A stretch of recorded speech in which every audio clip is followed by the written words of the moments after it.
Okay, so sure appreciate Diane's help in putting this together. It takes a lot of work on her part to do this kind of thing, as you can imagine, in our new dynamic world of online meetings. In any case, I'm what's called an enrolled agent, so we'll cover that in just a second. A little bit about me. My office is actually in Dunwoody, right inside the perimeter, pretty close to Perimeter Mall. Been in the industry about 25 years or so. And what's called an enrolled agent designation, which is kind of an interesting thing. Most people are familiar with the CPA, but that's not the only tax designation that the IRS recognizes. This designation, if you want to put it into Wikipedia, is really kind of interesting because it goes back to 1870. So this designation was created after the Civil War. Even though it sounds like it's a position that actually works for the government as an IRS agent, it's the exact opposite. Enrolled agents have always represented taxpayers instead. So it allows us to practice and defend clients for tax strategies or issues, essentially.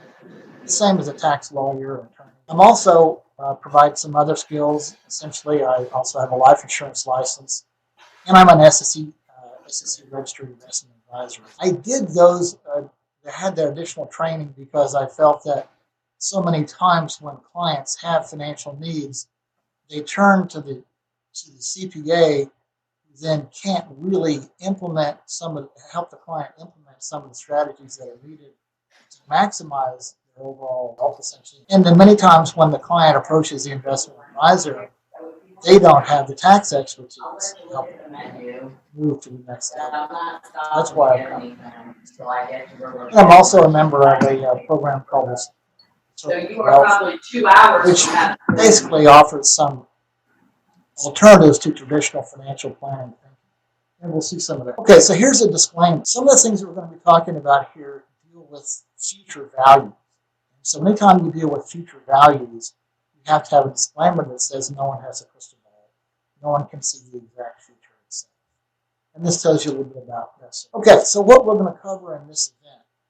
So what we think is happening right now is going to be looked at 10 years down the road as a major inflection point, turning point, new paradigm, whatever kind of term you want to use, because some major forces are in play now that have been building for some time. They seem to have exploded now to much, much higher levels. So what we want to make sure is that people understand that taxes will most likely go up instead of down from where they are now. And we'll give you a historical perspective on that because that's what's been lost on most people. And the financial media has not done a good job of explaining that to people. So we think that average income earners could be somewhere in the 50% bracket in the not too distant future. So when you're planning for retirement assets, that's a long-term strategy. So you've got to take these long-term factors into account. Then we also provide you with valid options or alternatives that can produce for you what basically is tax-free cash flow. So right now, most people's assets for retirement are in qualified retirement plans. What does that mean? Well, qualified simply means that it meets the IRS designation. You get a tax deduction when you put the money in the plan. And a typical example is going to be a 401k plan, an IRA, a 403b plan. There's several different flavors depending on other nonprofit kind of organizations. They all work the same. So what we're talking about is the fact that when you put dollars in the plan, you receive a modest tax deduction. The money grows tax deferred. When you take money out of the plan. Hey, John, yes, some of us are having a little bit of a difficult time hearing you. Okay. Is this any better? It might be related to sharing the video, sharing your screen. So maybe speaking a little bit slower or minimizing the use of the screen might be good. You can share it. Let's see. I think I have the document to share it with everybody, so everybody could be looking at it on their own. Oh, you can. But people are having difficulty with the audio. With the audio, okay. Is it better now? I'm a little bit closer to my mic. My mic is out built in. into the, What do y'all think? Is it better? Yes. Okay. all right, Okay. good. Okay. So do you want me to stop sharing the screen? Just let's keep going and see if See how it works? how it works. Okay, good. Just stay close to your microphone. Yeah, thank you. Russ says stay close to your microphone, and Russ All kind of uses Zoom a lot, I think, right? Russ is semi-professional Zoomer. I actually have a better microphone on order, but like everybody else in the world, you can't get delivery of it for a few weeks anyway. It looks like at least 2 or 3. Yeah. Okay, Okay. Thank you. so that's, we think, the problem that people are going to deal with in the future. So we'll show a possible solution to it. And in that solution, what we'll have is an account that produces tax-free dollars for retirement income rather than taxing. Okay, so what I'd like to do is kind of take these big, overarching, general concepts and then apply them to real world people. So I've got 2 case studies for us to take a look at. And what I'd like you to do is be thinking about which of these particular strategies or recommendations you might make to each of these individuals. You just disappeared again, John. Sorry? You just disappeared again. You're fading in and out. On the voice? Yes. Yes. Okay, I'm not doing anything that I can think of. Try really projecting loud like you're talking into a large auditorium with no microphone. All right, projecting more like this? Correct. Okay, good. So, on the left-hand side, you'll see here, this is a 40 and 38-year-old husband and wife. They have what anybody would classify as good jobs. She could have been impacted by coronavirus because she's the CEO of a large nonprofit. But that nonprofit is not funded like most are. It's funded by very large private companies. So there's no immediate impact on her. She'll probably have that position for some significant period of time. They have younger children. They have been impacted, though, from the standpoint that they lost child care capabilities for some time. The main issue that they have from the standpoint of money actually is they would like to move her mother from renting an apartment that they're paying $1,300 a month for to actually have a home. They really don't, even with that high income level of earnings, they don't have the 20% down payment available to them to purchase a home for her. Now, another case that we have is a little bit different. Later stages in life, we have a 57-year-old husband, senior position with a hotel chain, was earning $200,000. He's on track to be downsized. He's not unemployed quite yet, but they've made it clear that that's probably where he'll be by the end of the summer. He's a 54-year-old wife who has a daycare facility. She actually had to close the facility, of course, for a couple of months. It's now open again. But as you can imagine, her earnings have been impacted quite a bit, and she's not sure how soon it will return to the previous earnings level that she had. They have about $560,000 between them in 401k assets that they can tap.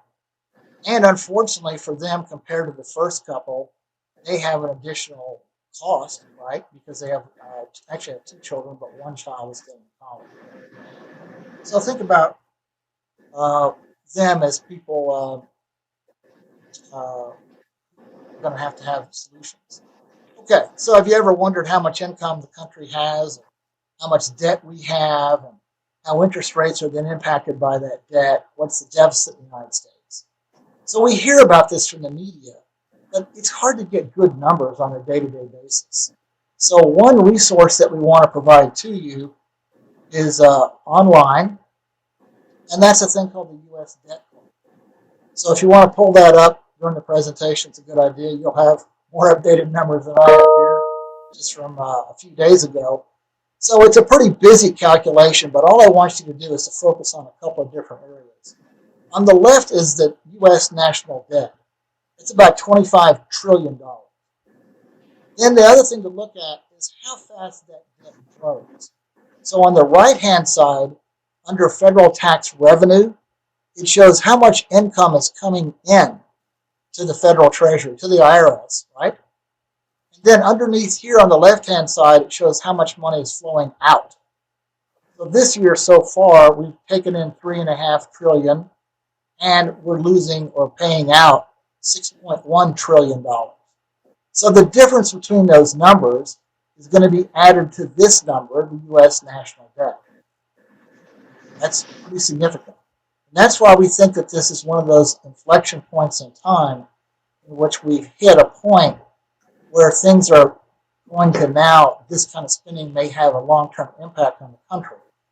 If you look down here underneath these sections, you'll also find what's called the unfunded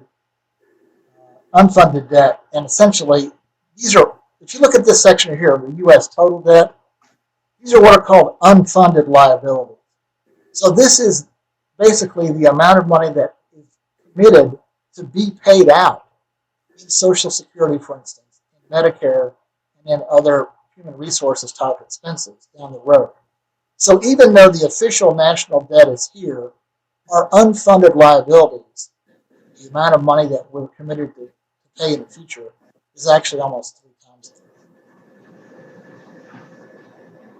Okay, so where are taxes going to go in the future? Up, down, stay the same? Who knows? Let's take a look at some reasonable numbers.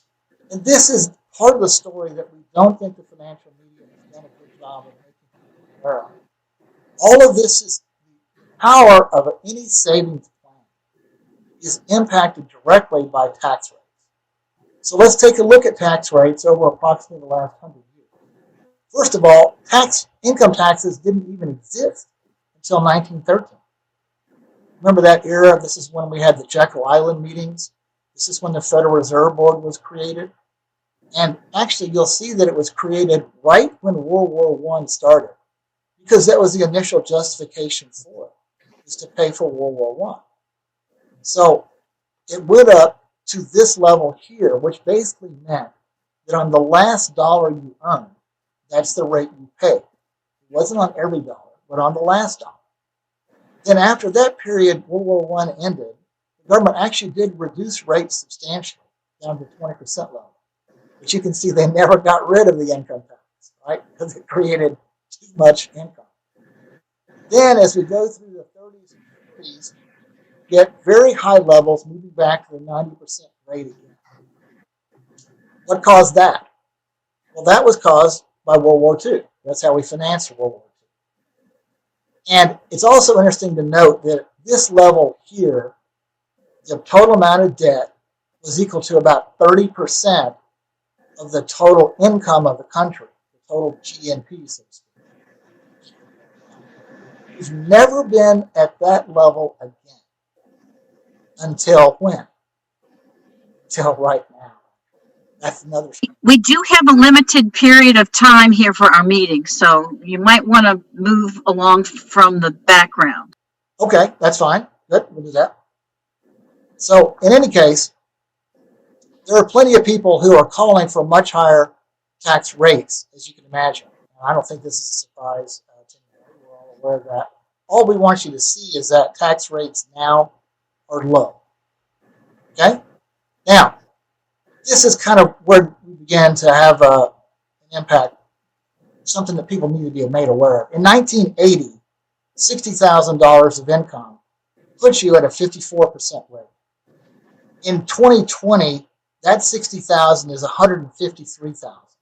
Okay, that's the equivalent buying power. But your tax rate in this year is 22%. So here's the point. Would anybody who put money into a qualified plan back in these times here, 1980, they could then take it out today because they're retired. This is 40 years later, right? But what if the reverse were to happen?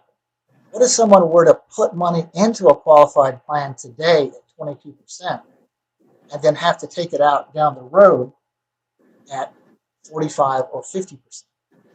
No one would want to do that because that essentially stops the value, destroys the value of the whole savings plan. So let's talk about what happened in the most recent stimulus package. So the 10% early withdrawal penalty has been eliminated, and you can have distributions up to $100,000 if you're impacted by coronavirus. So let's take a look at how this basically would work. What we basically are doing through here is showing that in many cases, for most people, if you pay the tax today by taking money out of the account, you may be better off than paying the tax down the road. Okay? So all this chart basically does is show that if you leave the money in the account and take it out in a later period of time, you'll pay a whole lot more in tax than you would if you paid it currently. Now, this leads us to the suggestion by a lot of financial planners, especially the Wall Street Journal, that we're in an era in which a lot of people should take advantage of something that they've always been able to do, which is called the Roth IRA conversion. Okay? So now the Roth IRA conversion has been expanded because some of its rules have been relaxed, right? So who could, these are basic requirements that we could basically do Roth IRA conversion now without having to. So if any of these are true, We're having trouble hearing you again, but I'm according to this chart, pretty much anybody, yeah, that's almost anybody would thank you. qualify. That's well said. All right, so pretty much anybody. All right, that's the reason the law is written. All right, so here are the details of it. There are two ways to get money out of the plan. You can do it through a loan, and the loan value has been moved from 50% to 100% of the value of the account, or up to $100,000. That allows you to borrow the money, then have 5 years to pay it back. But notice that there's no tax involved in doing it. Or you can withdraw up to $100,000 and pay it back as well. And pay it, without paying it back, you'll pay the tax. The tax is then spread over a significant period of time, 3 years instead of 1. This creates an opportunity to unlock some of the dollars in these plans. Okay?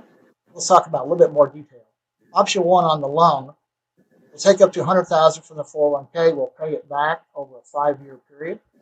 If you are already contributing to a plan, then you can contribute as well. In other words, you continue to pay the loan back, plus make your normal contributions, which could take your contributions up to about $40,000 or so a year. Option 2 is a distribution. So you simply take the money from the account, and you can see that the tax is now spread over 3 years. What does that mean? Well, if you look at a 24% marginal tax rate, which goes all the way up to about $350,000 of taxable income, that includes most people, you're only looking at about $8,000 of tax. So that's 4 installments of about $6,000. So if you look at a Roth conversion, which is something that people has been in effect for a long time, but people typically haven't really taken advantage of it. What you'll see is that what the CARES Act does is simply allow a Roth conversion to be done more easily than ever before. You can do $100,000 per person with it. Now, most people, when they do a Roth conversion, will simply take that money from the IRA or 401k, and they'll simply put it into another stock or bond or whatever else. But there is an alternative to it, and that's what we're briefly discussing here. And that's the fact that you could put it into, believe it or not, something called life insurance. So, can I really do that? Yes. So essentially, if you were to place the same dollars into a life insurance contract, what it would do is create a death benefit for you. Cash then grows tax deferred. If you use the contract properly and you take a loan against its cash value, that'll pay you a retirement income that's tax free for your life. And you can always access the dollars that are in the account for life emergency. This is the way that I pay my children. So This is simply what's called an indexed universal life contract. From a company called Times, which is the second largest in the world. And it simply shows it's $100,000 could be paid in, and $17,000 a year for 6 years. The federal government limits the amount of money that can go into a life insurance contract in a lump sum, as the tax benefits are seen. And this basically just shows you that over that period of time, provides you with an immediate death benefit amount, $5,000 interest. Will provide a tax-free income for you,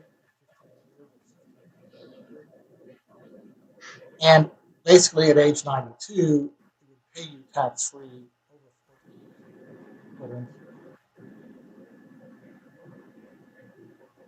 So this is an alternative that most people simply are not aware of in this particular area. Now, what assumptions did we make?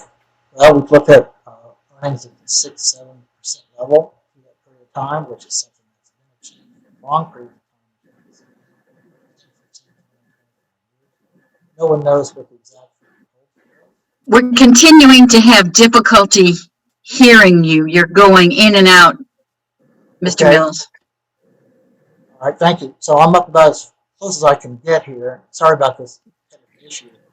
In any case, all this does is simply compare the earnings that you need to have in a 401k plan versus any kind of index life insurance contract. And what you see up here is you need about a 10% rate of return on the 401k over a significant period of time to deliver the same benefits. That's pretty difficult.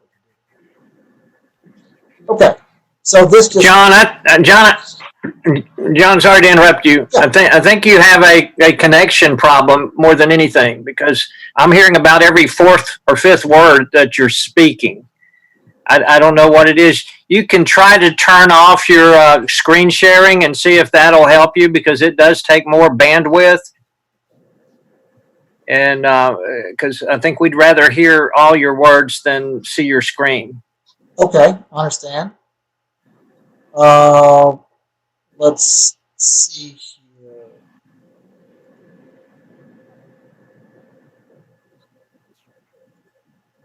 So, would that help? Very good. Well, just speak for a little while and we'll let you know. Yeah, okay. Good. Oh, we've got about 5 more minutes, John. All right, that's fine. Good, good.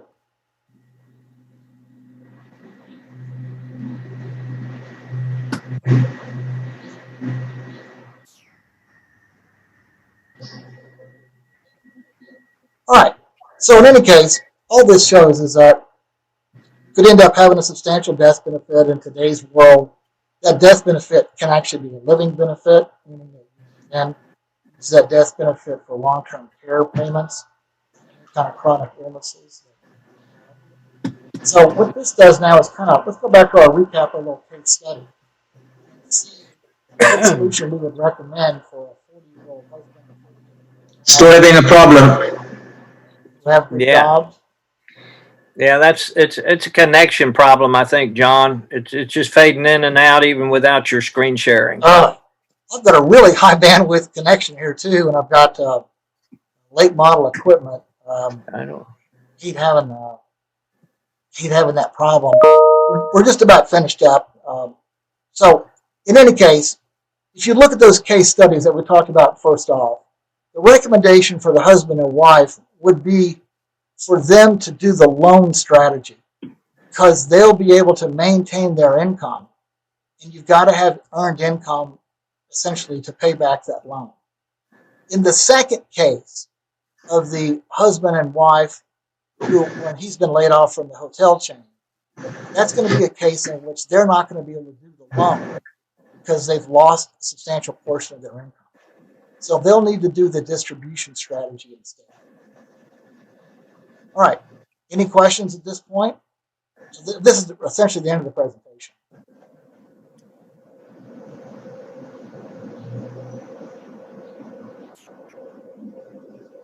No questions. All right. Well, it's not a simple matter, as you can see. What you can do, if you'd like to have more information about it and just take a look at something that's specific for you, you go to our website, go up here under book an appointment, take you to that link there, and then just book an appointment, and we'll talk more about how a strategy like this could